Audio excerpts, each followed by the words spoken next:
What gravitated me towards Doctor Who, why I love this show so much, is the Doctor is maybe the one character in all of fiction that I relate to the most. The alienness, the trying to understand, humanity, but feeling kind of outside it a bit. The different incarnations thing. That's what fascinated me the most, is the fact that so many actors have played this same character. We all change. When you think about it, we are all different people all throughout our lives. And I feel like that very much in my life. I relate to that very profoundly. I feel like I've been so many different people, through truly different versions of myself throughout my life.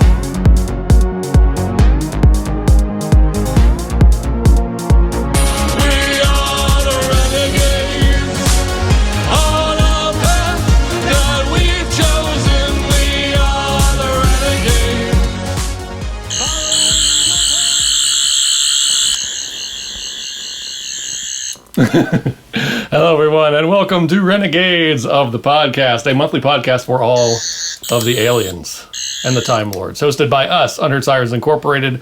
I am Remy. I'm Juliet. Yes, and we are a husband and wife duo. We make pop music from an alternate universe. It's our combo of kind of, synth pop and synthwave and other influences. Coming to you from a portal near you. Indeed.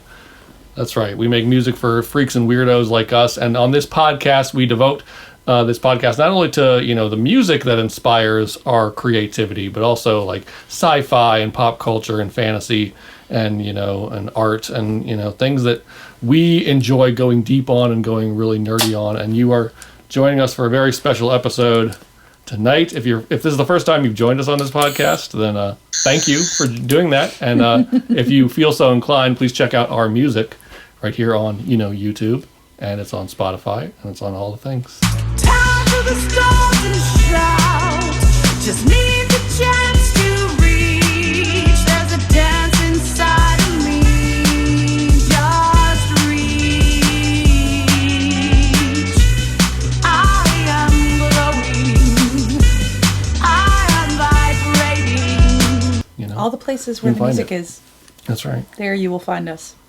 And yeah, like we said, this is a very special episode for us. It is a very special month. If you saw the title of this video and you clicked on it, it's probably because you are, at least tangentially, maybe you're a big fan, or maybe you're somebody who's very new to what we're talking about tonight. It is the 60th anniversary this month of the British Sci-Fi Institution, something we both are huge geeks and huge fans of. It is one of our go-to, franchises we love. Love a Doctor Who. Doodle-a-doot, doodle-a-doot, doodle-a-doot, doodle-a-doot, doodle-a-doot.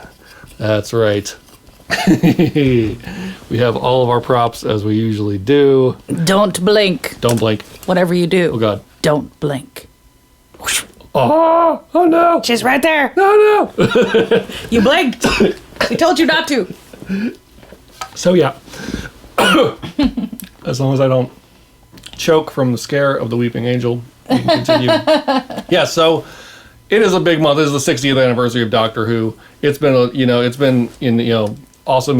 We're super excited to see these anniversary specials that are coming up. But if you're watching this video or you're listening to this podcast right now, we have titled this "How to Get Into Doctor Who," because we know a lot of people who are maybe even tangentially have just heard of it, but of Doctor Who, know that it has this long storied history, but have no idea how to even start or how to even get into this franchise. We're going to cater this podcast to kind of both. We'll the back half of our talk. We're going to kind of gear more towards the fans and the geeks like us and our own kind of opinions, but also we want to start off and we want to give anybody who may be clicking on this who wants to try and get into Doctor Who. We want to give you our opinion on how and why you should maybe give this franchise a chance. And so first of all, I want to start with the why. I think the why is very compelling. What is it? Not only the basics of what Doctor Who even is, if you've just heard the name and don't really know a whole lot about it, but also why we love it as much as we do. So I guess I'll start with you. What is it that first got you into Doctor Who, and what is it that you love about Doctor Who? So we watched Doctor Who in my family on PBS from the when I was a child. So from the BBC would get syndicated and played regularly on the PBS. And my mom was born in London. Her mother was very English and also from London area. And I remember going to a Doctor Who convention when I was a little kid, Nice. and I got a little Doctor Who button.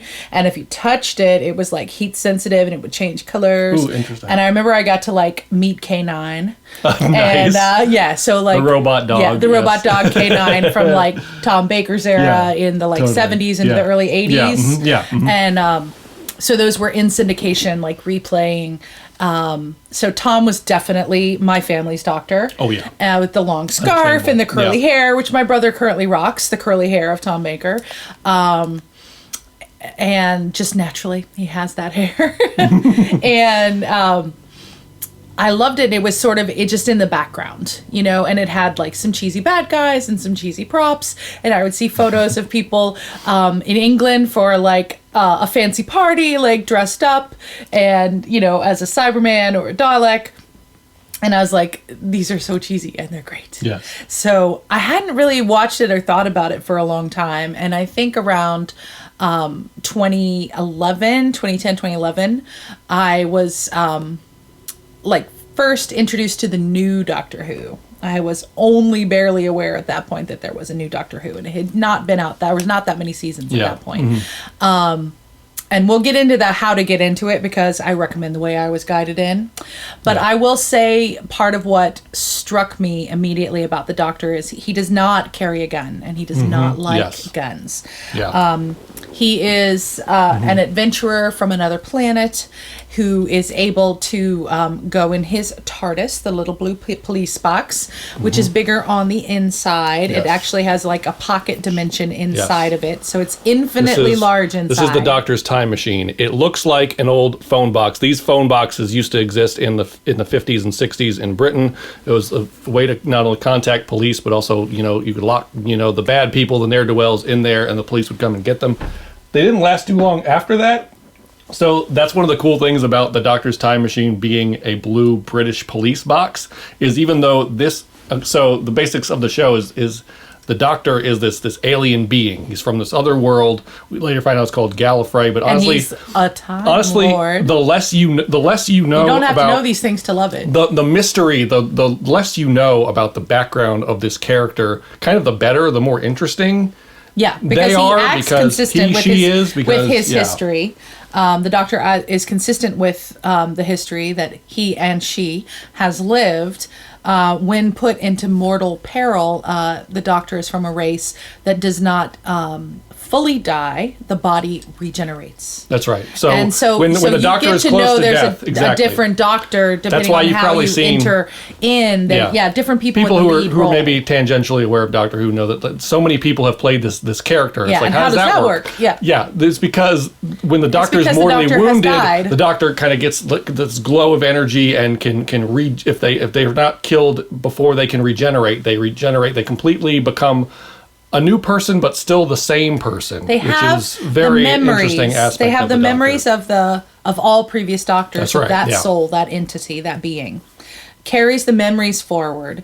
But it's sort of like quick reincarnation occurs, but without the loss of memory. You know, so they're able to think about everything they were, but they have different tendencies. They have different strengths. The identity shifts a little bit depending on how they incarnate. Yeah. And the Doctor has most often been a white man, which I think is probably because BBC was most often written, directed, produced, and acted by and for white men. But they've been really breaking with that, evolving with the times, and like the most recent Doctor has been Jodie Whittaker as the first female Doctor, and you've met in the show other Time Lords that are both male and female that are from the same planet, from the same race. Correct. And soon the Doctor is going to regenerate again and become the first non-white character, which is very exciting and very positive move on the part of the show. So back to the initial question of, you know, why is the Doctor special? Why do I love it?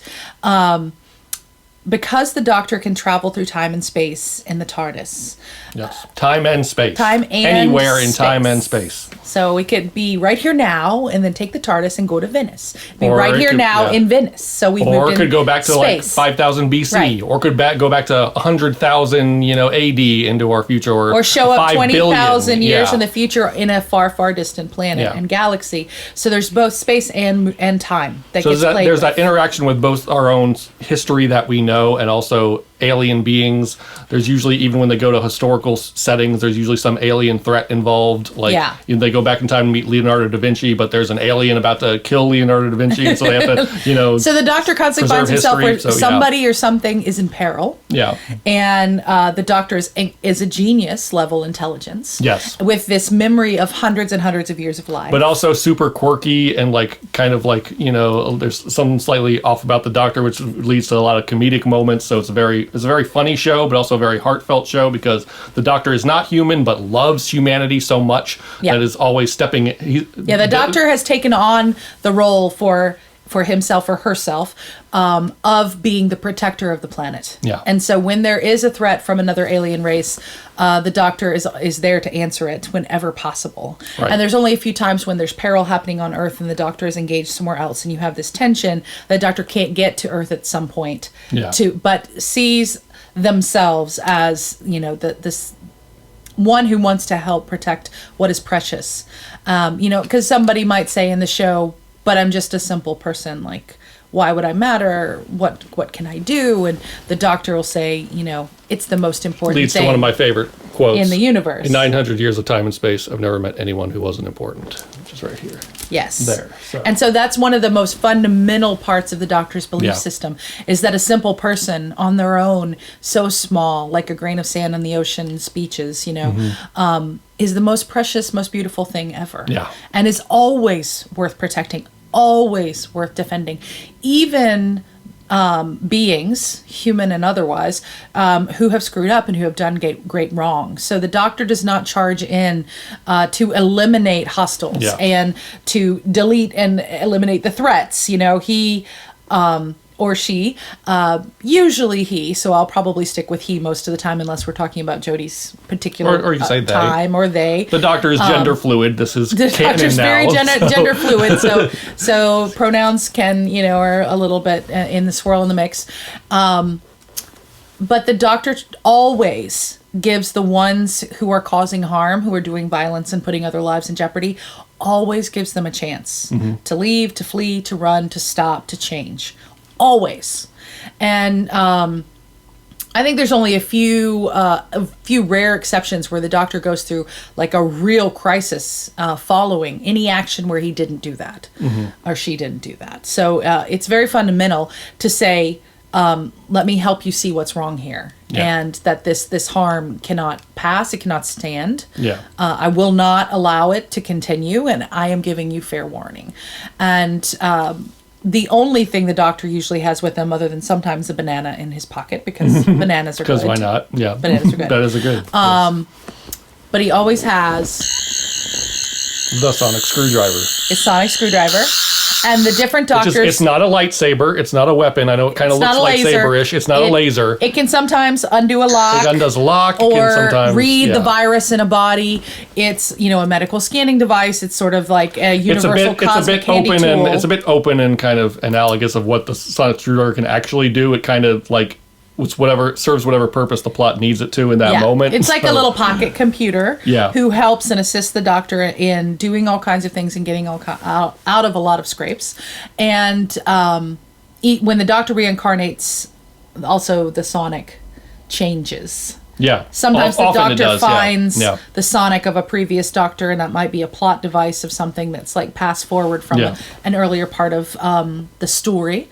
But that's the weapon. The weapon is knowledge. The weapon is the ability to do something. The weapon is the brain. It's very... Some sort of action to help save lives and to protect... In the most peaceful... Preferably in the most peaceful way possible. Which often, and I think... Sometimes isn't the case, but it's often... There are very few great stories of our world through all of history that are about someone who always prefers peace and always Right. gives people a chance, and always believes in the possibility of growth and redemption, that always makes room for forgiveness, and has to be forgiven themselves, is sometimes imperfect, and has to have a reckoning when there's actions that are hasty, or when something being irretrievably bad gets assumed. Like, that's always a crisis for the Doctor, to be in a place of making that kind of assumption. So instead of assuming, usually the Doctor goes in with questions and opportunities and giving things chances.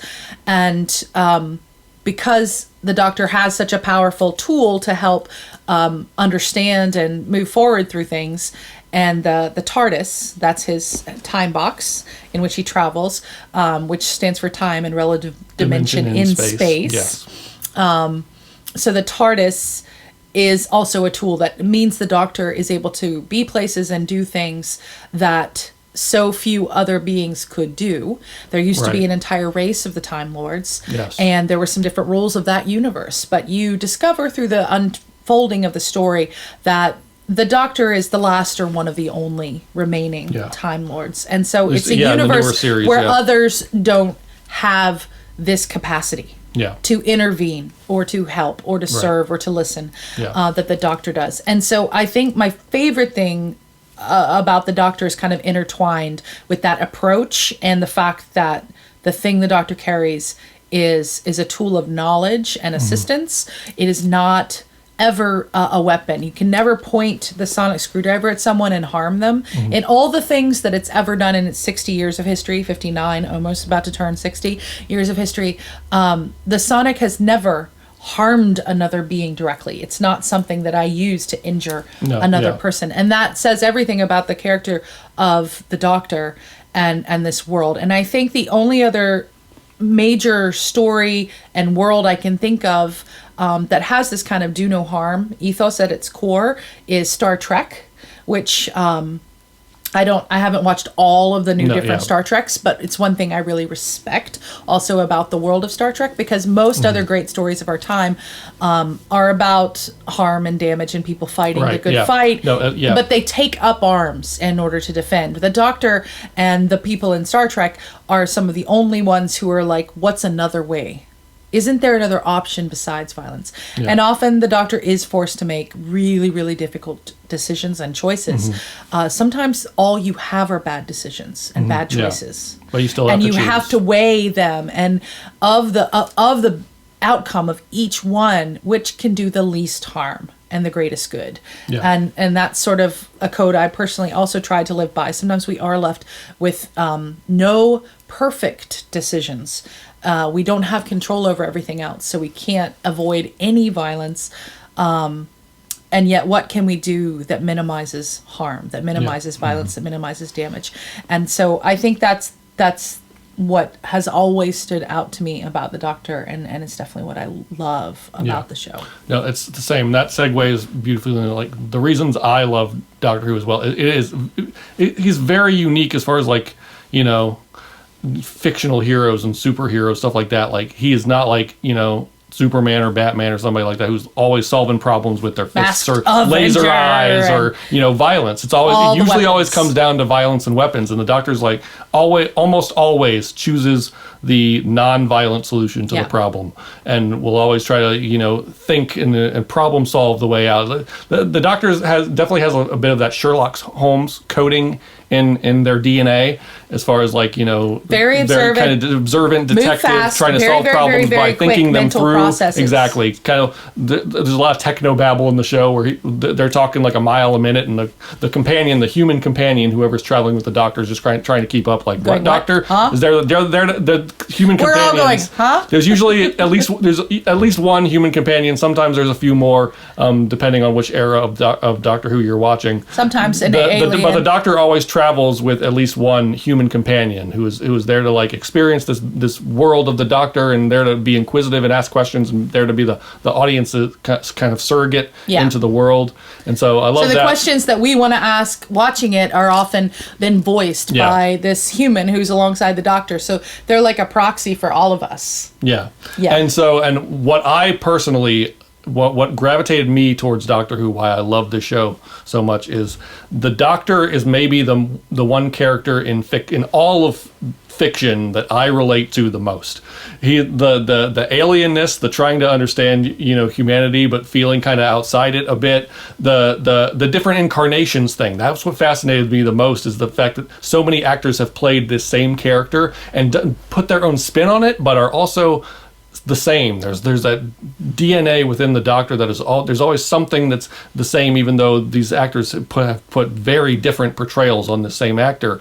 And I feel like that throughout my life. One of my favorite quotes in Doctor Who is when one of my favorite doctors, Matt Smith, was regenerating, where he says, "We all change. When you think about it, we are all different people all throughout our lives. And that's good. You have to keep moving so long as you remember all the people you used to be."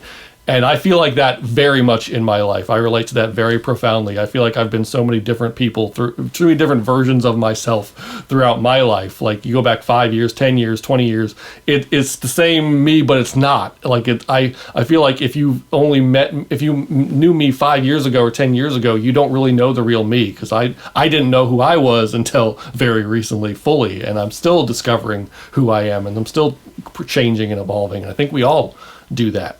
I think we all do that to some degree, and that is very relatable for me as far as this show. Which it's interesting, because if you know the history of Doctor Who, when it started in the 60s, the first Doctor, William Hartnell, was an old man. He was kind of like, his mind was starting to deteriorate a little bit. He couldn't really say his lines, but they wanted to continue Doctor Who. It was such a successful show for the BBC at that point. They wanted to continue it, so they're like, how do we continue Doctor Who without Doctor Who? Which, by the way, the character is called the Doctor, but if you're talking about the character to people who are non-fans, if you just say the Doctor, they don't know who you're talking about, so you kind of just have to say Doctor Who, even though that's not the character's name. It's just a question people often ask, because his name is the Doctor. Wait, what else? No, just the Doctor. Wait, do you have a first name? That's like your profession or whatever. Just goes by the Doctor. I'm the teacher, I'm the doctor, I'm the lawyer. But he's like, no, I'm the Doctor. He's like, do you have a last name? Just the Doctor. Then they'll say Doctor Who? And it's frequently... So it's kind of a joke. It's frequently alluded to that the Doctor is this alias that this character took on at some point, and they have a name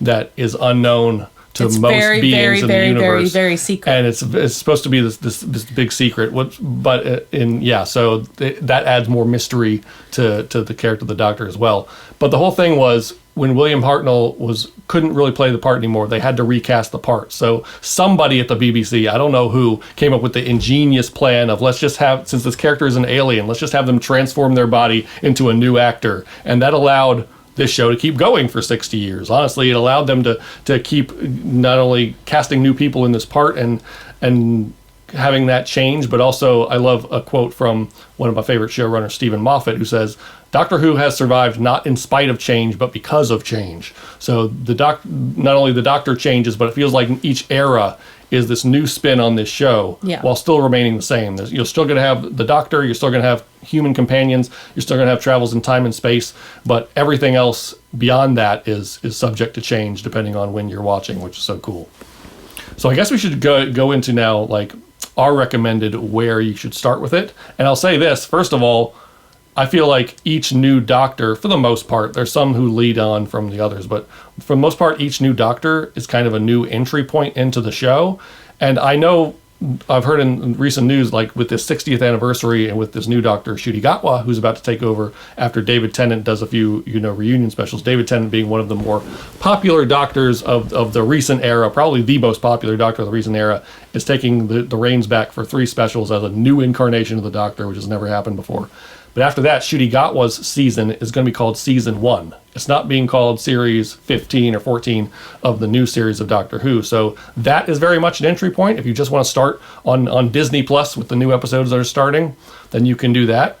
But otherwise, I'll warn people, it gets a little hard after that if you're in America or you're anywhere else but the UK. If you're in the UK and you're watching this, you're in luck, because it's all on the BBC's iPlayer, like the classic series, New Who, and the new stuff that's about to come out. It's kind of all in one place, so you have that advantage. Unfortunately, for streaming in the US and I think other places as well, Max, which formerly HBO Max, still owns the streaming rights for New Who, which started in 2005 to 2022. So the recent stuff of Doctor Who, you kind of have to watch it there. And if you want to watch classic Doctor Who, you have to do it on either BritBox or I think it's on Tubi.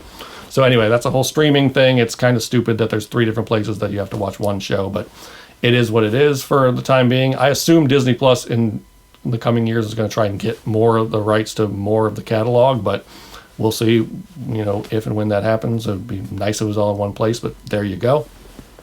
But as far as like entry points into the show, like I'll say this first. My very first full episode I ever watched of Doctor Who was the 50th anniversary special 10 years ago, which you'd think, why? Like, that's maybe not the best part to, like, I was tangentially, like, I'd catch, like, some of the BBC America marathons of the new series, and, like, I'd catch bits and pieces here and there, and I was kind of curious about it, but then I'd watch the 50th anniversary special, which is full of a bunch of, like, nostalgia and, like, hints at the past. And multiple and stuff like doctors. That. And multiple doctors, but the Doctor that encounters himself in multiple incarnations in that episode. Even though I didn't fully understand what was going on in the plot context, I wanted to know more, and I was instantly a fan at that point. I'm like, ooh, this alien character that has take on different actors' forms, and they're this time travel, and they can meet different versions of themselves at different times. Like, that was really cool and complicated. It's like, I'm also a big Back to the Future fan,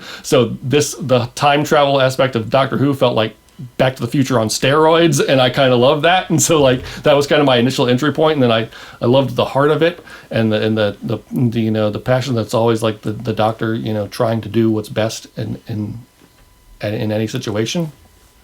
So after that, I started with Matt Smith's era. Matt Smith was my first Doctor, and I fell in love with that, with his relationship with Amy Pond, and the whole kind of like fairy tale aspect of, like, he met her when she was a kid, and he fish sticks and custard, fish fingers and custard. Met her when she was a kid, and then, like, got the timing wrong when he had to get back in the TARDIS, and met her again when she was in her 20s, and so they then went on these adventures together. And so I kind of started with that, and then also went back to the 2005 reboot and started with Chris Eccleston. So, like, I kind of had 2 entry points to see the show. But so I recommend either of those, either starting with either the 2005 reboot, beginning with the 9th Doctor, Chris Eccleston, who sadly didn't stay on for very long, stayed on for only 1 season, but he was wonderful. Fantastic in that 1 season, as he would say. Yes. And then progressed nicely into David Tennant's era, and he became one of the most popular Doctors ever. So that's a good entry point, but also starting with Matt Smith. If you don't want to do the whole show, you can start with there, but also starting with the newest stuff Ncuti Gatwa. So there's several entry points you could start with. You really can't go wrong. Like, you don't need to, that's the whole thing with this show. The misconception, I think, is there's a lot of lore and hints to the past, but you don't really need to know those to be able to jump in anywhere in the show. Like, the companions are always new, exactly. And they didn't know the Doctor before either. So the person that you're going to relate to, who's the human on the show, is always going to be where you're starting, because they also never knew.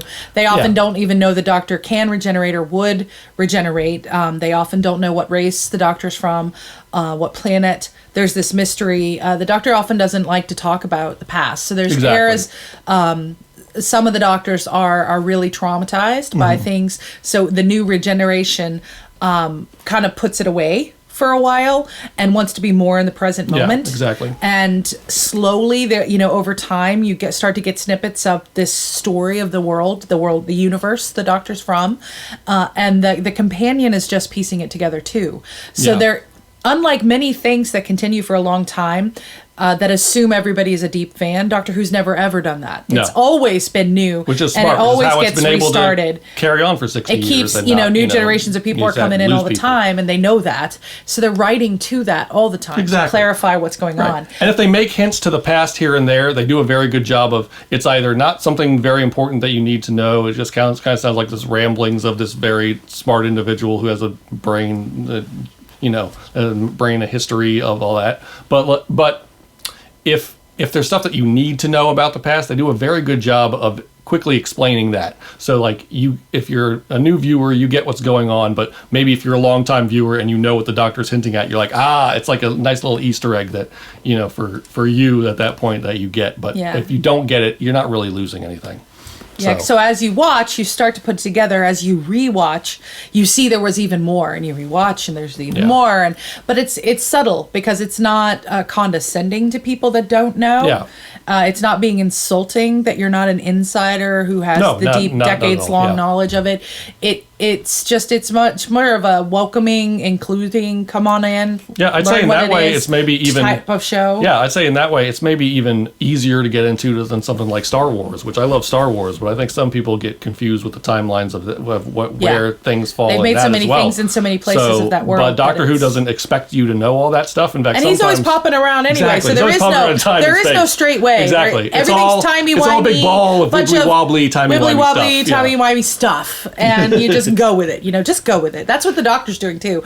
The Doctor's been kind of shooting with the hip and responding to what's going on around them for all of their existence. Yeah. So there's not this intentionality. The Doctor doesn't have a list into one of my favorite of checking things off, and then I'm going to go to this world, and then I'm going to that world. The Doctor's always riffing off his companions, and the Doctor often has an idea about where he's going, and then he puts in the coordinates, and then they do all the stuff to make the TARDIS work, and then they pop out, and they're dressed wrong because they're not there at all. They're not in that time, or they're not in that place, or they're not on that planet. Comedic moments and they're like, wait, what? Yeah. Because what you come to realize is that TARDIS itself has its own sentience, its own awareness. The TARDIS is sometimes more aware that something is unraveling where the Doctor could be helping, and the Doctor doesn't know. And so just finds themselves in a new situation is like, where am I? What's going on?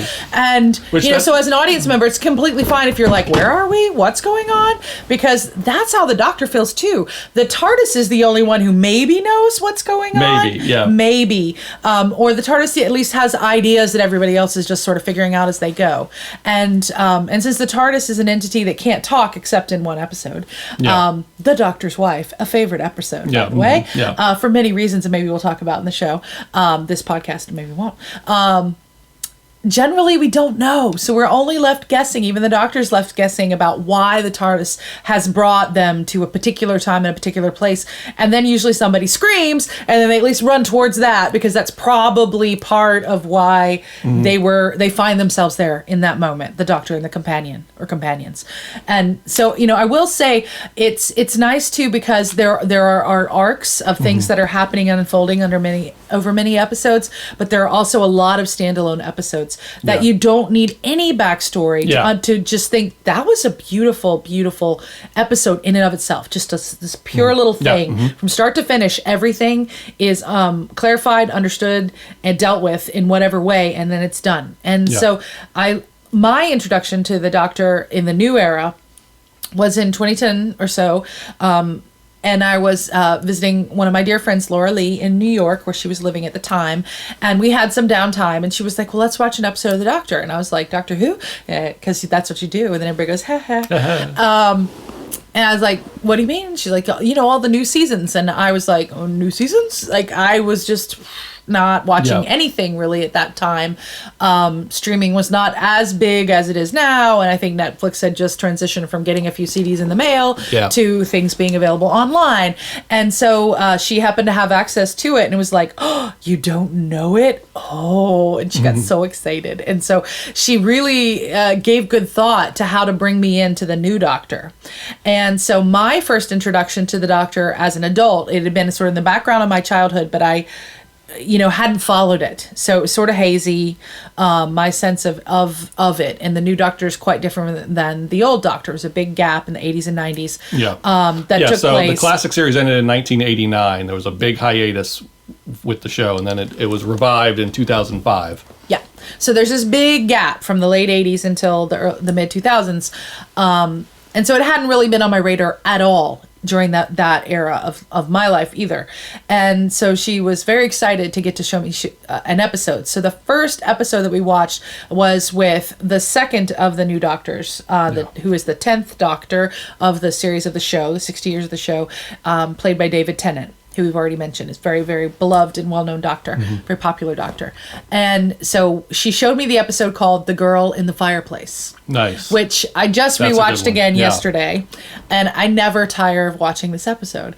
And so we watched The Girl in the Fireplace, and I was riveted. It is so smart, and it is a whole life of an amazing character from history in France from the 1700s, and maybe that's Madame all. Madame de Pompadour, who I believe may have known Marie Antoinette, and it's like around the same era of French history. Anyway, something like that. Something like that. But is a very, very interesting.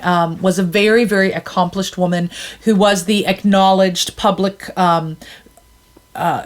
What do they call it? The consort of the king. Courtesan or something like that. Like a courtesan would have been like all the women of the court who might be having sexual relations with various people in the court. Yeah. But she was the most elevated of all of them. The king Louis in France of France was married, and his wife and Madame de Pompadour got along very well, and the French were very open about having both mistresses and wives, and this was, everybody was acknowledged. She was given a wing of the Palace of Versailles. She had a very big influence on French life and culture. She helped to run the palace and the court of that era, and was sort of an artist and a creator and inventor all on her own right. And you learn that about this amazing woman from our human history during the course of this episode. And there's a spaceship in the future that's obsessed with this woman, and you don't know why, but the spaceship is only run by droids. All the humans are not present. The Doctor and his two companions in this episode find themselves on the ship. They don't know quite where the TARDIS has brought them, and they're just poking around. And it's 3,000 years from 1700s. They're 3,000 years past that. And they start finding these time windows that the ship's droids have created, peeking into the life in different points in the life of Madame de Pompadour. So you first meet her when she's 7 years old. And then you arrive just after the end of her life. So you experience in these little drips and these snippets the entire life of this woman. And she is also a genius, and she learns a lot about the Doctor and kind of understands him, I think, on a heart level. He has Hearts level. The hearts. He has two the hearts. Doctor has two hearts. She has one, but they all connect. And he has an ability he doesn't use very, very often, that he can put his hands on the head of another person and enter their mind and look at their memory and look at their state of well-being and understand a lot. He can assess a lot through touch, and they go mind to mind. And he doesn't do it very often. It's actually extremely rare. The places or times that that skill is used. But at one point, because of trying to understand why is this spaceship 3,000 years in her future obsessed with her and building time windows into her life, he reads her mind. He does the mind reading technique, and as he's doing it, she starts to say, oh, my poor lonely Doctor, the only one. And he finally realizes she read his too. And I think it might be the only time that happens, that she has such an innate genius, and also a deep empathetic, compassionate sensibility about her. She's both emotionally intuitive and highly intellectually gifted and intuitive. So she's a lot like the Doctor in that. She's able to walk. She says, well, a door once opened can be walked through in either direction, in explanation of this. And at that point, he's met her several times, and she's now in her early 20s. And she walks into his mind too. And so she then knows him fully, and he knows her fully. And she loves him. He becomes one of the two great loves of her life. The King of France is one, and the Doctor is the other. And the king knows of the Doctor just as the king's wife knows of her.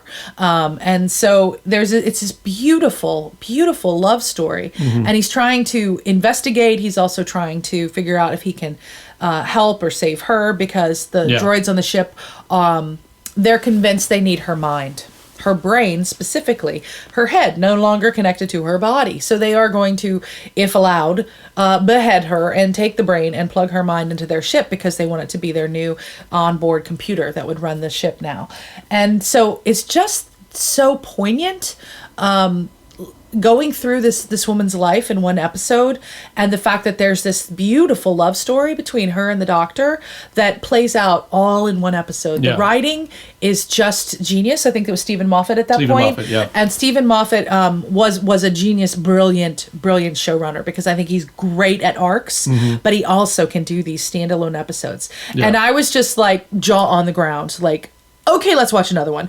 And so then my very savvy friend Laura Lee says, okay, well, I've got the second episode for you too. And then she shows me Blink. Blink. Yeah, I was about to transition to that. I was like. So then we have to pause and stop and talk to you guys this about is a good Blink. This is a good litmus test. Again, if you're just curious. If you've just about curious, Doctor. if you've just heard of Doctor You're only Who, gonna watch and one. if you just heard of Doctor Who and you're not sure if it's for you and you want a good like litmus test episode, Yeah, you're just a gonna good watch one. a Only very one good episode. one that is a great standalone one. You don't really need to know a whole lot about the Doctor and the history and the show and the plot line, and the overall plot line, what's going on. A great standalone episode with a great villain is called Blink.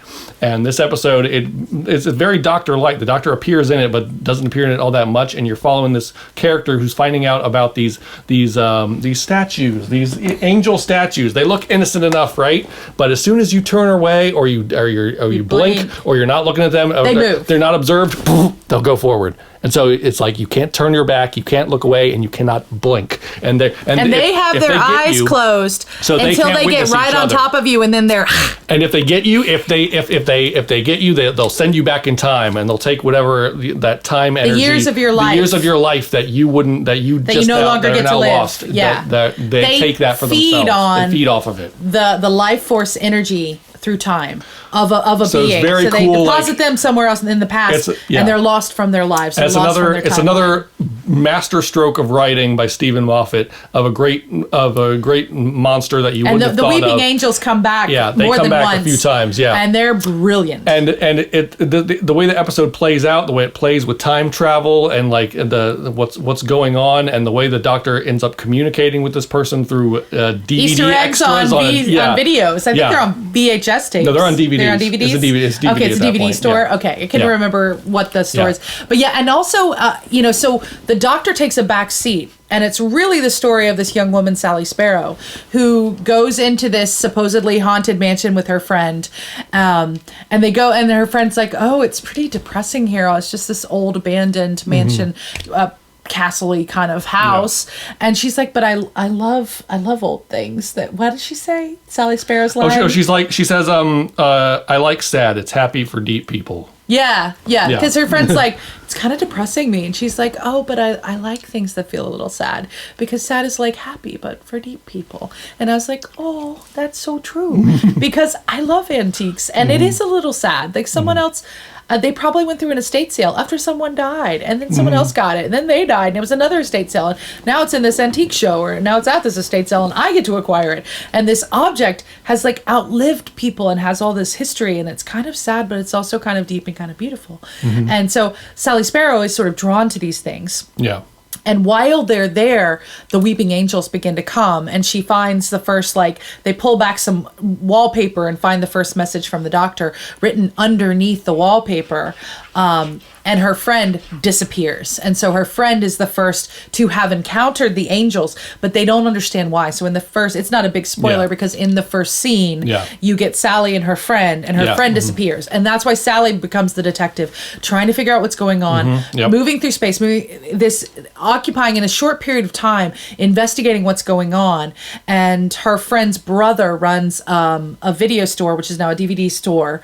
And he's obsessed with these Easter eggs that are at the end of these random DVDs that have the Doctor. It's the one side of speaking this in- Doctor's it's the Doctor just saying these Doctor lines, answering and somebody Sally else. keeps filling in the blanks, like, wait, that's lining up with what I'm saying, and it's like it's very because Sally's Even though it's speaking in the present pre-recorded, it's moment, like, and then the Doctor starts answering her from a DVD playing in the background. Yeah. That's a pre-recorded DVD, and she keeps going, and she's like, "Wait, what? Are you talking to me?" "Yes, I'm talking to you." So it's like they start having this dialogue, and then the friend starts writing notes of like how she's actually filling in the missing lines, because it's like hearing one side of a phone exchange, and you're just getting that one side, and you don't know what prompted the responses. All of a sudden, Sally starts supplying them. So she enters into the time stream of whatever's happening when these Easter eggs were recorded on the DVDs. And so she's slowly, and us with her, piecing together what's hell is going on. Yeah, and so that is a great, just self-contained sci-fi story, which is like, if you watch that and you love that, then you are probably primed to be a Doctor Who fan at that point. If you watch that and you're like, I don't get it, then this show's probably not for you. And it's fine. That's fine. Yeah. That's perfectly fine. But also, I will say, I love what you said about, the Doctor's characters. The thing is, the Doctor goes on these, is always battling these monsters and trying to help Earth. But the thing is, the Doctor doesn't seek those things out. The Doctor is a hero, but never seeks to be a hero. That's the fun part about the show, is they're just traveling in time and space with humans and wants to show them all these wonders and all these things of the universe, and just ends up bumbling into situations where people need the Doctor's help. And it goes back to a great quote from another one of my favorite Doctors, who I'm dressed as tonight, Peter Capaldi, who's the 12th Doctor. After my first Doctor, Matt Smith is the 11th, so Tennant Blank is 10th, and then Matt Smith is 11th, the and wonderful, then Capaldi. brilliant actor, frankly, I think underrated actor, Peter Capaldi. More people need to know about him because he's fucking amazing. Yeah, genius. Peter Capaldi has a great quote in one of his first season where he's like, I'm not a good man, I'm not a bad man, I'm not a hero, I'm not a soldier, I am an idiot with a box and a screwdriver, just passing through, helping out. And that sums up the Doctor's, MO and personality perfectly. And so as we transition is to kind of deeper down the Doctor Who iceberg, and we get into kind of more for the fans and more for our perspective on this show, I would say, if you're a newbie, for the love of everything, and I'm probably going to make a few diehard Doctor Who fans mad by saying this, do not start with the classic series. I'm sorry to say it. Like, I know the classic series is great. There's some awesome stories in there. It is the foundation. The current series of Doctor Who, what the show is now, would not be what it is without the classic series. Full respect to that. I get that. But if you're a new fan, you should not start with that. You should become a fan of the new series first, then delve your way into some of the classic stuff, because it's a bit hard to get into. Like, that is not a great starting point for new audiences. It's not. It's slower pacing. Like, there's a lot more continuation stories. There's a lot more filler in a lot of those early stories. There's a lot of like janky special effects, which I think it has a great charm to it. The fact that there's like bubble wrap monsters and stuff like that, which I love. And of course, some great, brilliant people playing the Doctor. Of course, you mentioned Tom Baker. He's probably the most popular Doctor aside from David Tennant. He's the guy with the long scarf and the big smile and the hat, curly hair. He's fantastic in the role. Curly fro and a cute hat. When you watch him as the Doctor, you understand why he played the Doctor for so long and why he's so many people's version of the Doctor. He is the Doctor for so many people. Because no matter what's going on, there's always this twinkle in the eye. He always has a quip. He always has this very dry wit that's great and very, very silly. Like, he's always pokes fun at taking himself. The piss out of all the villains. Pokes fun at the villains. Exactly, pokes fun at reality. Like, nothing is too serious, including oneself. Because if you're only making fun of everything else, then that's usually a problem. But he's gonna make fun of himself first, and it's just always that like twinkle in the eye. That said, it's like, if you're a fan, like, you should absolutely, after you become a fan of the new series, definitely delve into the classic stuff if you can, and cherry pick around and find what the good episodes are, for sure, because there's great stuff from all the Doctors in the classic era. First of all, the fifth Doctor, Peter Davison, fun fact, is now the father-in-law of David Tennant. David Tennant married his daughter, so that's fun. Yeah, so the Doctor married the Doctor's daughter. Yeah. And in the show, she was an actress. Daughter, on the show. I think that's how they met. That's how they met, yeah. And she plays a clone of the Doctor. Yeah. Like, she actually is the Doctor. So the Doctor married himself because she got made as a female clone version of him from his DNA. So she is taken from the Doctor's DNA. And she was an earlier Doctor's daughter as an actress who then married the Doctor, who's the Doctor's now. So now she was... Yeah, so she's the Doctor's daughter, the Doctor's self. I don't know. It's just a little incestuous and funny. But that's fun. So, but also like other classic Doctors are definitely worth checking out. I mean, my personal recommendations, not only Tom Baker's era is pretty good.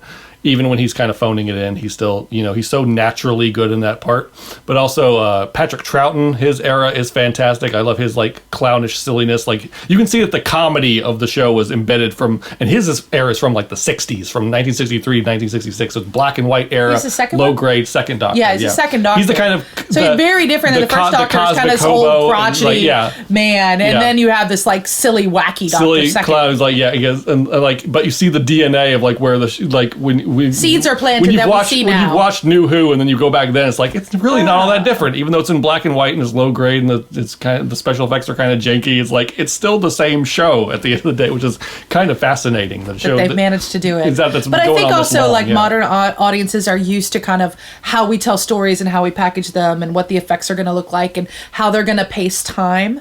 And Yeah. so that's going to feel more comfortable, I think, to modern viewers to like start with any of the Doctors of the new era from Christopher Eccleston in 2005 onward. Yeah. Any entry point is a good entry point. Like Yeah. start anywhere because they're all that's all good and it's going to be a more familiar. Although I will say for the very first thing to do, the very first Christopher Eccleston episode is not the strongest episode of his run. Yeah, it's a bit, and it's not the strongest episode of the new runs because there are a lot of other like special or standalone Sure. Episodes that are maybe stronger. So I do think if you start with Christopher Eccleston, the first episode, it's fun meeting Rose, his companion. She's fantastic, Yeah. Billie Piper. And we got to meet both of them recently. No, we did. At a recent convention at Awesome Con. At Awesome Yeah. Con in Washington, D.C. That's in the right, U.S. back in this summer. We got to meet That both was so Billie fun. Piper and Christopher Eccleston. Yeah. And we got to meet Jodie. And we got to meet, what's her name? Mandip Gill, who plays Mandip Yaz, Gill, who's the primary 13th Doctor's human main companion yeah. of Jodie. There are a number of other companions that join them. Yeah. But Mandip, who plays Yaz, is with Jodie's And I doctor got to from meet the very David beginning. Tennant in March. And you were on a different trip. I'm so sorry. I was jealous at a of me now, professional but yes. conference, But, and he yeah. was off like getting to like hug David Tennant. But Billie Piper was so hilarious. She's like in the photo. We did a group photo with, of course, and she's like, ah!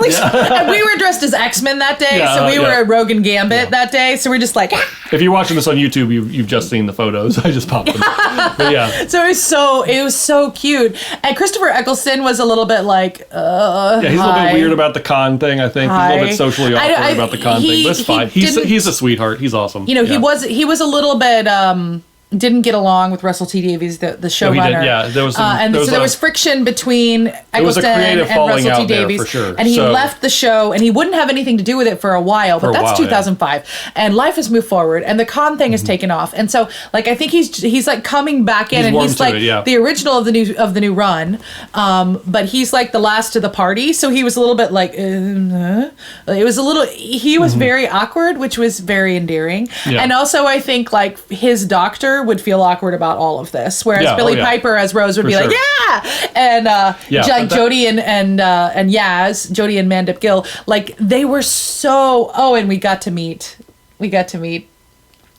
Amy Pond. Amy Pond, that's right. We got to meet Amy Karen Gillan. Pond Yes. too. Karen Gillan, and we actually got She's to fantastic, yeah. speak with Jodie, with Mandip, and with Karen a little bit more. It was very fast with Billie and with Christopher Eccleston and with David Tennant. Very, very quick encounters. But we actually were the ability to talk for just a couple minutes with each of the others. And they're such warm actors. Mm-hmm. They're so loving of their time on the show, and they're loving towards the fans of the show. And the fact that it creates this whole other world for all of us that we've experienced the show. They got to do it from the inside.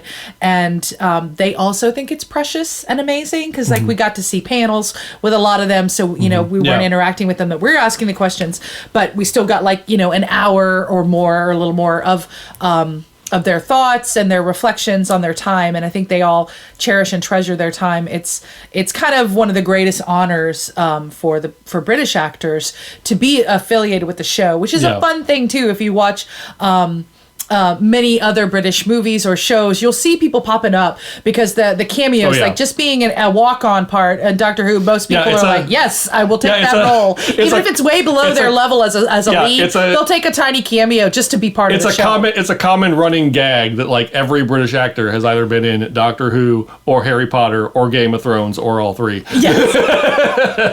So it's just like a thing that they're all in there, so it's really fun because like Jodie Whittaker was very good friends with David Tennant, so when she was cast as the Doctor, she was like, how do I do this? Like, David, tell me, what am I, oh my God, really? Me? You know, so it's kind of sweet. Like they're really nurturing each other as actors. And there's this legacy, this sort of extended family through time that they didn't even get to act at the same time. And yet they care about each other, and they kind of cheer each other on. And as much as they treasure their own experiences, they treasure other people's opportunities to inherit the show, to have their own experiences with the show, and the bonds that arise from those that are castmates is very, very special. And so I think I really value the sort of comic convention, Comic-Con, Mnemonic-Con. I call them all Mnemonic-Con because they all have a name, right? Something Con. Mnemonic-Con phenomenon is amazing because now we get to interact with them, and they are, which is so cool. They are leads in a beautiful show, and they are beautiful people, and so interacting with them and having it that much more real, because that's another thing. Because you asked me at the early on, like what first struck me about the Doctor and why do I love it, and another of the things that I love that there can be these really, really heart-wrenching, difficult choices, and the Doctor will try so hard to do the right thing. And I know I said that before, but I mean, it really sometimes is wrenching how difficult the choices are. And the things the Doctor is facing and the companions are facing and the worlds they're encountering are always reflections of pieces of our own. And they do it out here in this very, very fantasy-driven sci-fi fantasy series with rules that don't exist in our world. Oh my God, my kingdom, for a TARDIS, please someone invent this so that I can be with all my dear friends who I must tell you are scattered around the country and around the world. And it's so hard to be with all the people that I love. And we always are like, oh man, if only we had a TARDIS, we could just like both take our TARDIS and we could meet up and go see this thing that's amazing somewhere else that neither of us live. And, but it's just that reflection on our world that is not hitting you over the head with it. It's sometimes a little obvious, and it's sometimes quite subtle. But especially as you watch more episodes, the decisions are difficult and they're wrenching also because we relate to them, because they are not so far-fetched out there. Even though the world is built with different rules and it is a different universe than our own, the issues that are arising are so relatable. No, there's always that relatable aspect is kind of unexpected, maybe. The thing that all good sci-fi does and should do is usually plays with political things and reality, FYI, guys, all art is political. There's no way to get around it. Even by that thing you're thinking of right now that you think is not political, it's political just by not being political. So get over that crap right now. But especially sci-fi, when it plays with those social dynamics and does it in sort of an allegorical way. Because it's kind of trying to show us these stereotypes that exist within situations. That these tropes or these types of figures emerge in situations that repeat over and over and over across time and across cultures, that there are these different figures. And so there's a reflection that then we can actually learn something from the show that might make us more wise and more caring and more compassionate in our lives now. So it's surprisingly enhancing to one's life and well-being and ability to survive and live in this world, and to know what the fuck to do with all the hard choices that all of us face all the time, to know how to think about major issues that are unfolding and conflicts and wars and ways that people are being harmed. Things that are stumping the Doctor and the companions, they're stumping us too. So when the Doctor is starting to figure out there is a way forward, there is some kind of solution, there's options, it's actually empowering us to encounter our conflicts and to encounter these kinds of figures and these types of dilemmas in our life, like with more insight, with more awareness, and always with love and respect for life, respect for all beings in all life. And that is really probably the thing that I love the very, very most about the whole universe of Doctor Who. Not just the character, but like the show helps us become better people. And that's not always the case. A lot of things are just escapism. We're just watching a story and we're just learning how something plays out for a group of people. Sure. And I don't think that's true of The Doctor, because there's so many episodes that just you'll have a lump in your throat or tears in your eyes or outright just cry. Facts, and most of the runs, if you watch any Doctor from how they're first born in that new regeneration moment, they are now born as a grown-up, but they're new to this being alive thing. And there's always that thing to watch like, to the end where they have to let go of their life. Exactly. And now they'll just be a memory to the next incarnation of the Doctor. It allows the character to die without dying, and there's always thing. It is still a death. The memories are going to transfer forward, but that sense of self that they've carried since they were incarnated, since their regeneration, that does go away. There is a death that occurs, and it's just some of the companions move on, and they have they go on in their life and they're somewhere else, but they're not on the show. And other companions, they're constantly encountering great peril, and so some of the companions also die, and those moments are treated with a lot of thoughtfulness, and they are very poignant. And I think pretty much any time a companion or a Doctor one of my favorite episodes dies, I'm just like, one of the best Peter Capaldi episodes does that, called Heaven Sent. It's like he just lost his longtime companion Clara, and she made the sacrifice for everybody else, and he's dealing with the grief of that, and he's trapped in this castle world, and you don't know what's going on. Another brilliant standalone episode. It's just him, and he's dealing with the grief that he just lost Clara, and he desperately wishes he could get her back, but he can't. And he wakes up without the TARDIS and without a companion. Yeah. So the things the Doctor always has is the TARDIS, a sonic screwdriver, and a companion. He occasionally is between companions,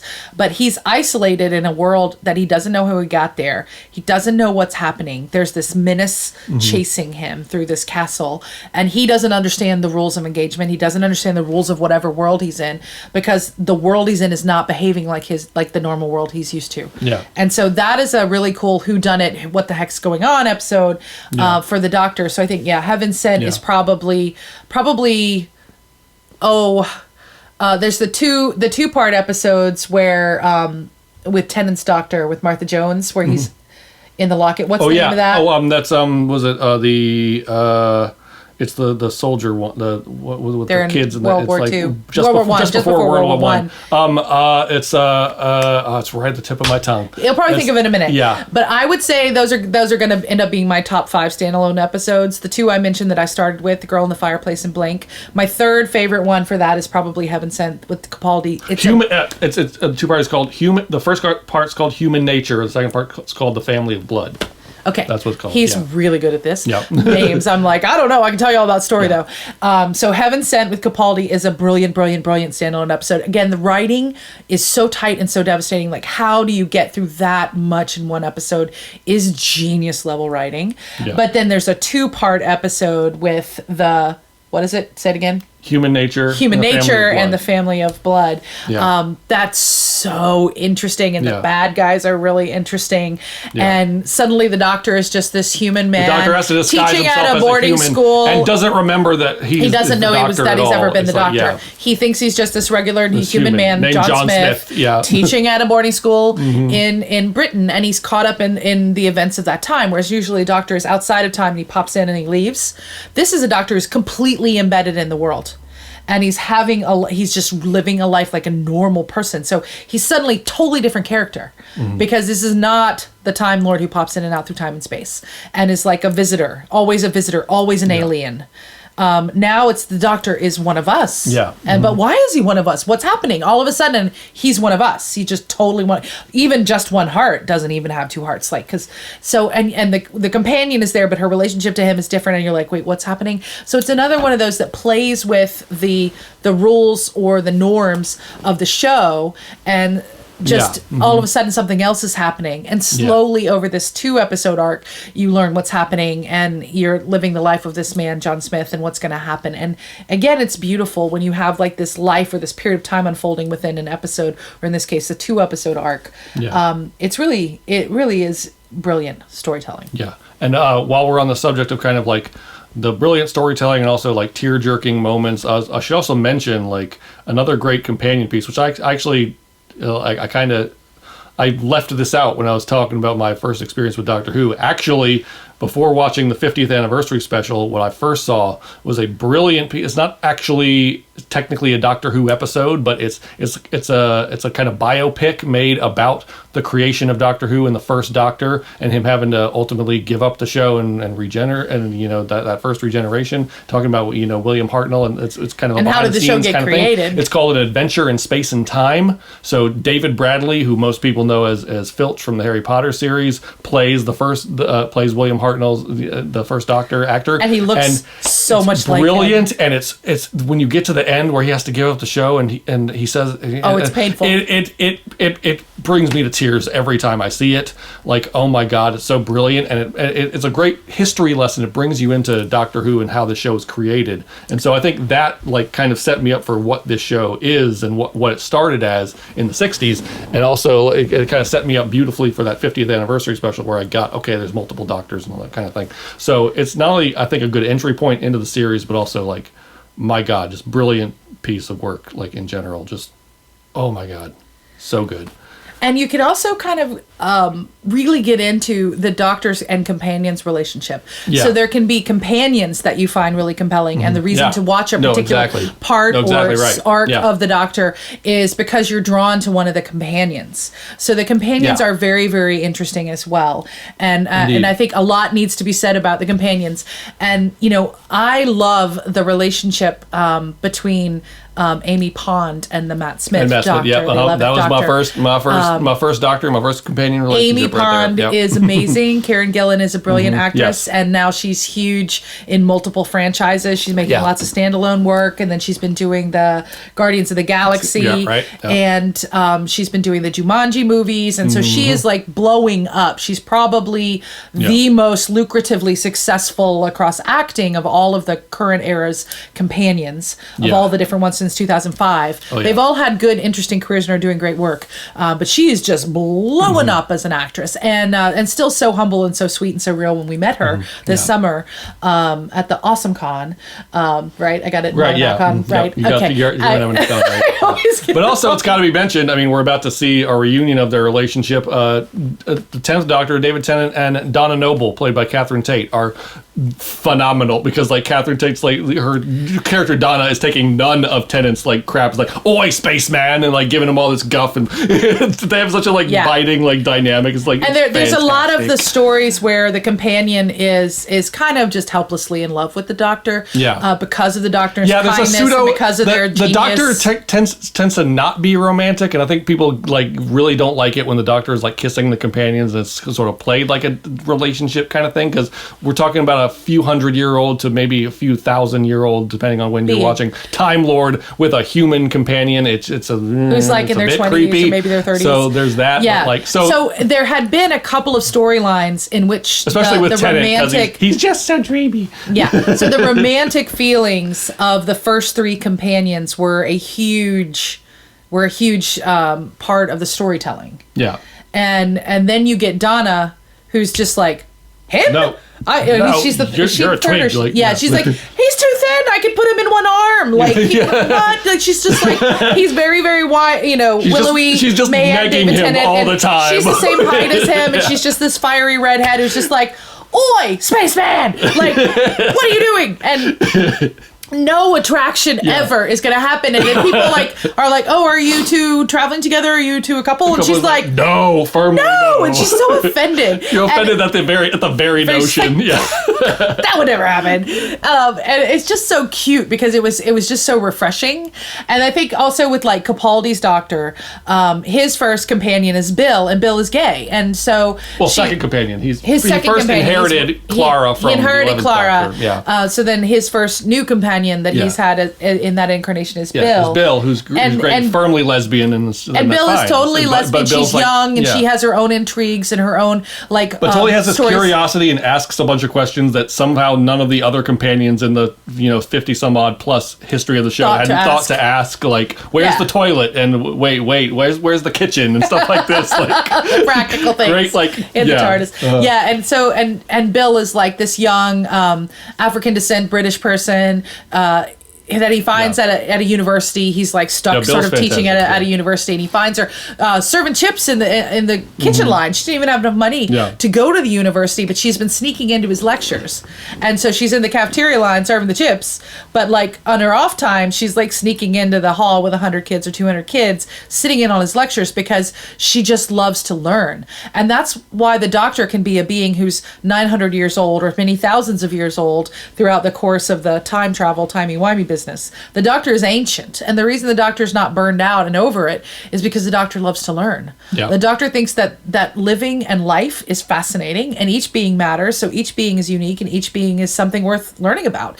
And so that gives the Doctor this vitality, even when he's an older, the incarnation, the regeneration of the Doctor might be older, might be younger, but the Doctor always loves to learn and always loves to experience. And that's one of the qualities that the companions have to go on this journey. They have to have the sense of adventure and be willing to have bravery and confront their fear and be really curious. So they're all very inquisitive and curious. They want to know what the hell's going on, and they like this not knowing, and they're going to just pop up and they're somewhere in space and time and they don't know. So they have to enjoy that quality. But I think, Bill amongst the companions is a really, really interesting companion. She's relatable for a lot of people who are not going to ever have a romantic interest in the Doctor and might be turned off by that aspect that sometimes arises with the companions. So I think, but the non-sexual relationships with the companions are also really interesting because it's easy to see how there would be sometimes the romantic interest, because we have that. People, get involved with people in their workplaces, and we're around each other, and feelings can develop. And that's a usual trope in a show, is this sort of Scully and Mulder thing. Like, the years and years and years of sexual tension thing. And it's nice when there's a companion that's just like, no, that's not going to happen. So then there's like, well, what else is going to happen? Because we're not going to play on the sexual tension of these two characters in the show and make the show for 5 seasons or 7 seasons about that. Which, there's something to be said for it. I'm not hating on the X-Files either. But it's nice to see that, because they have this regeneration and these different companions coming in, you have so many different dynamics, and the nature of what relationships are over time can be explored with all the different companions. And they're all wonderful. But I love Billie Piper's chemistry with Christopher Eccleston, too. So Rose in the first of the new Doctors is a beautiful, beautiful chemistry. And she's really attached to him when he regenerates. And because David Tennant's Doctor, she's so bewildered she didn't even know he could regenerate. She doesn't know a lot about his backstory while she's with him. She just accepts him for who he is, and they get along so well on this sort of kindred soul kind of level. Even though she's very young and he's very old, but she's just so up for anything. For a lot of people, when they started that series in 2005, a lot of the, especially younger kids and people watching that new series hadn't seen any of the classic series, so didn't know about this regeneration. So they're just like, Rose. So no one knew. So when Chris Eccleston starts glowing into a beam of light and turns into David Tennant, you're like, what? And then he collapses because he's exhausted, and his system is completely, the batteries are all depleted and drained, and there's peril continuing to happen, and he's not responding, and Rose is like, but my doctor would never just leave us with this peril, and not why are you just laying here? So as Rose is going through this kind of traumatic experience and this grief of did I just lose the person I've been traveling with? You're maybe if you're watching that and never seen any Doctor Who before, you're going through that same experience as well. You're like, what's going to happen? But of course, David Tennant, he gets a cup of tea, he rises to the occasion, he gives a great speech, he suddenly he disposes of the bad guys in 2 minutes, and it's fantastic. So within a couple episodes, she's right there with him again. But the bewilderment, of losing that first Doctor and then having this new Doctor to deal with, it's just like, what? So that transition from Eccleston to Tennant, for Billie Piper's character. Which, by the way, if you're wanting to start in 2005. I know, if you're wanting to get into David Tennant's original run first, start with Chris Eccleston, because do not skip 9. He's a very important Doctor. A foundation, such a great firm foundation for what happens after that. So and he's a brilliant actor. Christopher Eccleston is wonderful. Oh my God! I had first seen him in the movie Shallow Grave, and he would rank so much higher on my list of Doctors if he had just stayed in the show a little longer. But he's still brilliant. He's maybe my third favorite, somewhere in there. He's still in my top 5 somewhere. 100%. Yeah, he's still wonderful. So and there's not that many episodes in that season either. Which kind of makes you savor his run. They're very even special. More. It's special. It's something to really savor. So I guess we start to like maybe wrap up this Doctor Who segment. Is there Obviously, any, we could talk for a while about this. Of course, yeah, because we're diehard fans. So, is there any? Oh, Doctor's Wife. Doctor's Wife. That is a standalone episode. Yeah. We have to talk about Doctor's Wife. Yeah. I'm not going to give the full backstory because I think it would take too long of our life. But we had multiple coincidences about how we got engaged to be married that all sort of center around the episode. Our second date basically revolved around watching the first of Capaldi's run as the Doctor. Was like we had our first date on the and couch, really totally fell for each other, and then it was like, well, then what are you doing tomorrow? I was like, well, I'm off. I'm like, oh, well, I'm off. And well, I have the new Doctor Who on my streaming services at home. It's pretty fun. I hang out, also, and I was like, yeah. Also, this TARDIS here is actually a ring box. It doesn't work as a ring box anymore. It's been sewed shut. But this was what that contained the engagement ring. Was brought to me in a TARDIS. In a Doctor Who themed birthday party for her that ended up becoming our engagement.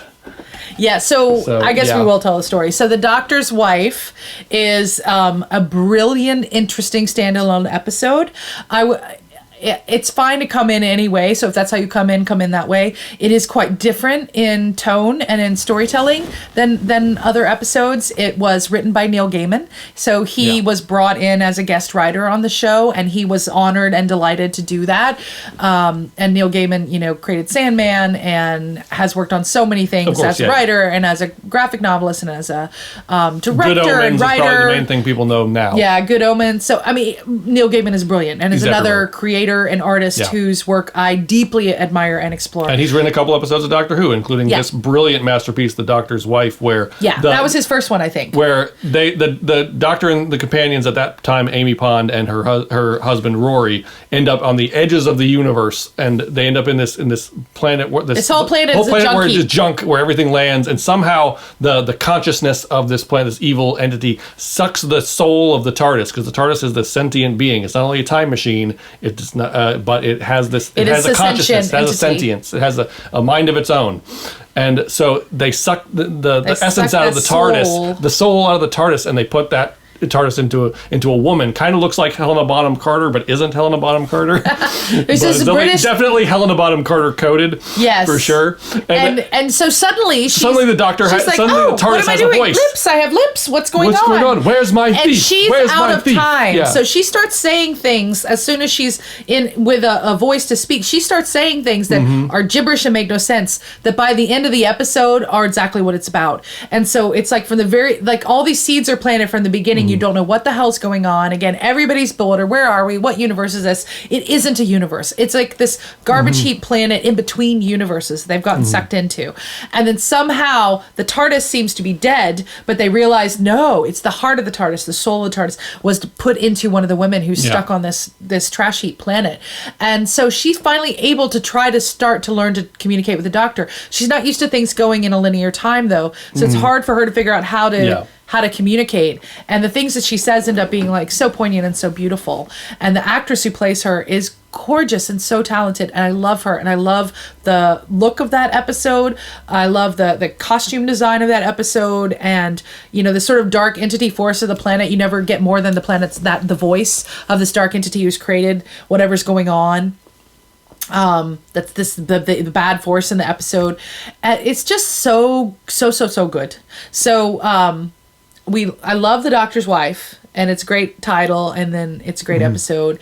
And I was getting people together. I was going to plan a nice dinner out to a sushi restaurant in Charlottesville, Virginia that we love called Now and Zen. Now and Zen plug. They have great sushi. Whenever they deign to be open and deign to allow us to come and eat their food, we are happy to show up. And one time in 4, they're actually open and allowing people to have their food. Somehow they keep existing, even though they have a very strange work ethic. Now and Zen, or I'm calling you out on your crap. They close early and they have mysterious days off, and the pandemic was super weird. And anyway, so when they allow us to be their customer, we are. And so we were going to have this really nice dinner out at our favorite sushi spot. And I was with another of my girlfriends, Andrea. I was like, hey, let's do a theme. Let's all get dressed and have a theme, dress up event for the birthday party. She was like, okay, well, let's talking through themes. And I've hosted so many parties and they all have themes. And she was like, this, that. I'm like, nope, done it. And then finally she was like, have you done Doctor Who? And I was like, oh, I have not done a Doctor Who themed event. what's wrong with me? How has this happened? And so, because what was this, 2016? 2016. 2016, so like March 20, so it was 2015 because it was late months, months prior to my March 2016 birthday, we started doing the planning, and realized that there was this gap in my theme hosting ways that we hadn't done Doctor Who, and Andrea was the one who realized it. So I get the theme from Andrea, and I tell everybody, which I had done at my Harry Potter party that I hosted in about 2005 or 6, that no characters could be duplicated. So you had to name your character. So we could have different incarnations of the Doctor, of course, but not everybody dressed up as Matt Smith's Doctor. So people had to like call their characters and call their incarnations to clarify everyone who was coming to dinner. And so we were all like doing different characters and different companions, and I didn't really relate to any of the companions that had been out by that point too much to be, and so I was like, I'll do the TARDIS. I'll go as the TARDIS in her incarnation. In her human form in the Doctor's Wife episode, yeah. And the episode's called The Doctor's Wife. So little did I know that Remy had already custom ordered this handmade ring box. The top would open, and I was it dressed held as Matt my Smith, engagement who was ring. the Doctor in that episode. And he was dressed as his first full arc Doctor that he had watched. Matt Smith happens to be the one in The Doctor's Wife, and I was like, oh, I'll go as the TARDIS. That'll be the character that I do. And so we had this dinner, and then at the end of it, he was like, hey, come over here. Let's go this other end of the downtown mall area. We're like, why are we walking over there? There's no one there, but it's where we had parked on our first date and had our first kiss. And we start getting there, and all my friends start filming, and I'm like, wait, what's going on? Because it had already been an amazing birthday, even before that. And I did not know it was coming. And then like finally we get to like the spot where we had our first kiss, and he like pulls out a TARDIS. I'm like, what the hell?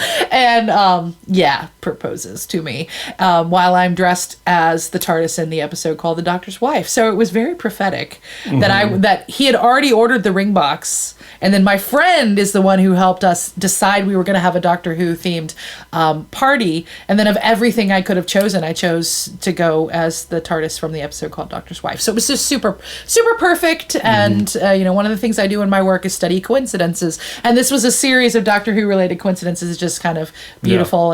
And that's why we could talk about this for way too long, because we really love this world and this storytelling, and it became like integral to the story of telling how we got married. Yeah, it's a big thing for us. It's foundational to us and to our relationship. So we'll continue loving Doctor Who. And another of his companions is never really properly a companion, who actually is his wife on the show, is River. So we also need to mention River's song. River's song, because we've mentioned a lot of really great companions. One of the few, romantic / sexual relationships that the Doctor has. And it's a spicy one. It's a good one. So like it's with her hypnotizing lipstick. Yeah. You got to be careful when you kiss River, because she has paralyzing lipstick. The storyline very based on the time traveler's wife. They keep meeting each other in the wrong order, and it's a fun time travel-y thing kind of going on there. The first time he meets her is the last time she meets him. The first time he meets her, she dies in front of him, but then like they get to have their relationship. And every time they meet, it's they're trying to figure out where they are. Kind of mostly in the reverse order. And she has a diary which fell down, which I'll fish out at some point. Yeah, she writes down all the River keeps this diary that looks like the TARDIS, where she writes all their encounters, so that then they can kind of do notes and figure out where in each other's time streams they are when they do meet up. And our friend. We had our wedding vows in the River diary. So when we did get married, we also had a Doctor Who reference. Which I've now started collecting my Doctor Who people autographs in that book. So there you go. We are deep nerds and fans. So as we start to like talk about, not only, we will definitely keep, our fandom of Doctor Who into the future, and as we transition into that, and the 60th anniversary coming up, very exciting. It's coming up less than a week now. And Ncuti Gatwa is an amazing actor who we adore from Sex Education. Yes, exactly. And so excited for a young black actor to be the Doctor. Also in Sex Education, that's mostly what we have to base on as far as his acting. He is goddamn brilliant in that show, so I am really looking forward, and I'm very curious as to what he's going to bring to that role of the Doctor. I think it's going to be phenomenal, because he's such a good actor. As a human being, his energy is like, it is so vivacious and off the charts, and he's just so physical and athletic and just wild and flexible and just gorgeous and brilliant human being. So for them to pick like one of like our favorite, young actors to be that the was Doctor, the first. it's like, so, oh my God, yes. Again, I've been a fan since the 50th anniversary, so I've seen a couple of Doctor announcements. Like, I didn't really know who Peter Capaldi was when he was announced, so I kind of did research on him and saw like him as Malcolm Tucker in the thick of it, and him saying, the F word every other word. And I was like, well, this is going to be interesting. Him getting into that role, which he doesn't do as the Doctor. And when Jodie was announced, I was excited for that announcement just because it was the first female Doctor, which they had kind of hinted could or maybe could happen for a while. So the fact they actually pulled the trigger on that was exciting, but I didn't really know her work as an actor and had to kind of research her a bit as well. But when Ncuti was announced, I'll be honest, I didn't recognize the name at first. I had to Google it, and then when I saw his picture, I was like, "Oh my God!" From Sex Education, Eric! Yes! I was like, Eric "It is on! Let's go! Let's go!" That was the first time I like leapt with joy when I saw like who he actually was, and like that he was going to be the next Doctor. I was like, "Yes!" It's exciting. So don't even go back and watch anything. Just watch the 60th anniversary coming up and keep watching. Yeah. Even if you don't go back at all, what's about to happen? What's about to happen? Super, so super good. freaking exciting. Yeah, really exciting. And Russell T Davies, who started the reboot in 2005 with Christopher Eccleston. He's come back. He knows how to write showrunner. Good Doctor Who, so we are in good hands. Yeah, I think. So we have a wonderful showrunner and an amazing, I think, cast coming up. Yeah.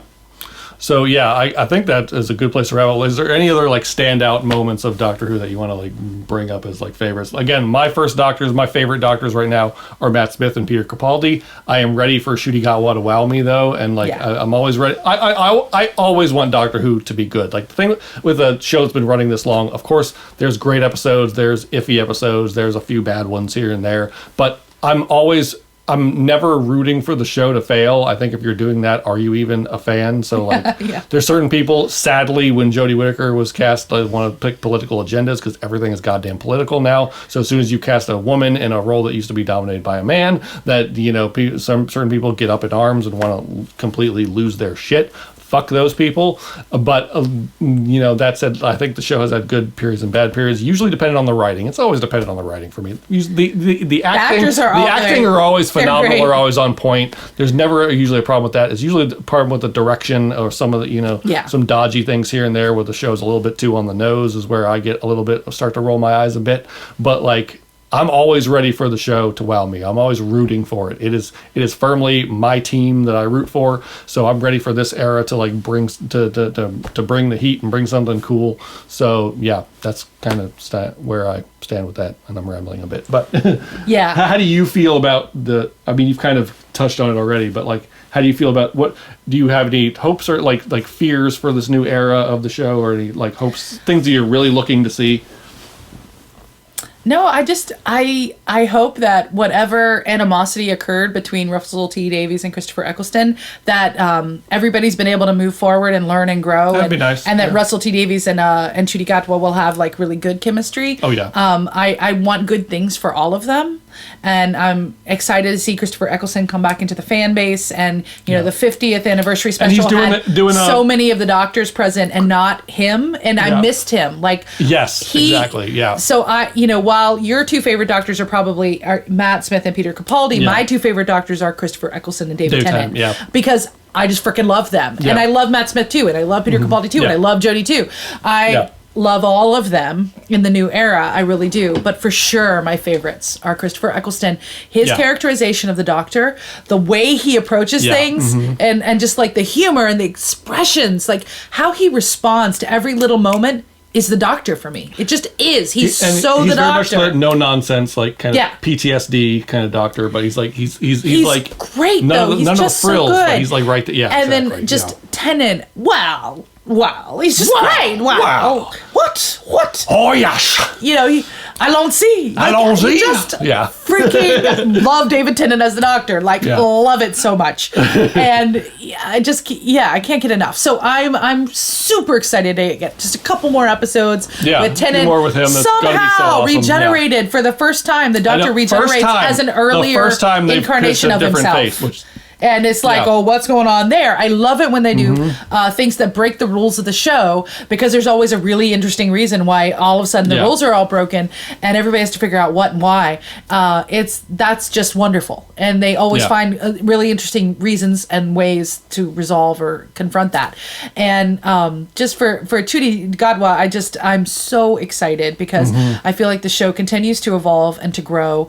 And it, just like the presidency of the country I live in, we need women in that role and people of color, and we need people, And also, of all colors. It's also like I would get if it's like certain other roles, like I don't know, like James Bond being a woman makes no goddamn sense. But like Maybe. this with who knows? But I feel like just create a new character at that point. But with the Doctor, we're talking about an alien. We're talking about a Time Lord who can regenerate their body. Why the hell not? And loves humanity, not just some of humanity, loves all of humanity. Yeah. So the idea that this entity would become not only just white people that look like me, but will become, women or people of color. Like it makes too much sense for that to not have happened before that. So like, the possibilities are endless. That's what I'm the most excited about, is that the show is still growing. Exactly. It's still learning how to step out of its own comfort zone. Exactly. And challenge its own rules, even the unspoken ones, like having too many damn white men in the role.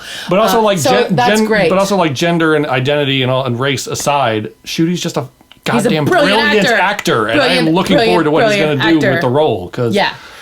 Oh my God. We don't love him as an actor because of his demographics, but it is exciting that people are being included that were excluded previously. Yeah. I'm excited about him as an actor just because like he is someone I am fascinated by. I think he is stunning. Like everything he does in Sex Education and the character of Eric is beautiful. It brings me to tears. Yeah. Like he's just, it's so deep. The arc of Eric's character throughout that show, which is now wrapped, is beautiful. And Sex also brings Education good is a wonderful show worth watching. Charisma and comedy moments, which you need both of those things for a good Doctor. Yeah, I mean, heart-wrenching, but also super light and like so energetic. I just think it's going to be really exciting to see where the show goes. Absolutely. I'm definitely excited. Thanks for this journey. Listen to us geek out about how much we love this show. Hopefully you've enjoyed it. Hopefully you enjoyed why we geek out. What are your favorite moments? Did we miss something? Did we miss something? Is there a standalone episode we didn't talk about? Please put it in the comments. What are your favorite moments of Doctor Who, and who are your favorite Doctors? Let us know in the comments below. Also, I'd be remiss if I didn't point out that much like this outfit I'm wearing right now, I did a whole series of Doctor Who inspired for each incarnation of the Doctor, inspired looks and outfits, and I did a kind of montages of all of those, and they're up here on our YouTube channel, but also on Instagram and our TikTok. So definitely check those out if you feel so inclined to check that out. I had a whole lot of fun putting those together, so that was a fun little experience. But yes, we love Doctor Who. We will continue to, and thank you for enjoying this our talk about Doctor Who right now.